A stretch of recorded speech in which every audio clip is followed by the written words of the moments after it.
বন্ধুরা, দোলন ছায়া নামে আমার আজকে আবার একটা পার্সেল এসেছে। চলো দেখি, তোমাদের দেখাই এটা কি এসেছে। চলো দেখতে থাকো তোমরা।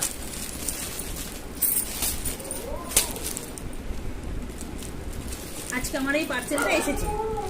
কি এসেছে আমি জানি না, তো আমি বাড়িতে ছিলাম না, একটা জামা অর্ডার করেছিলাম। তো এটা কি এসেছে দেখি, দেখে তোমাদেরকে চলো দেখাই আমার কি এসেছে।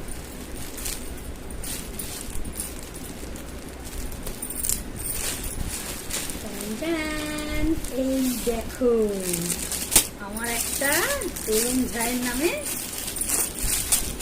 কোথায় গেল বুঝতে পারছি না। এই দেখো, এই দেখো, এই দেখো, এই দেখো, এই দেখো বন্ধুরা, আমার কত সুন্দর একটা জামা এসেছে। দেখো বন্ধুরা, তোমরা দেখেছো? এই দেখো।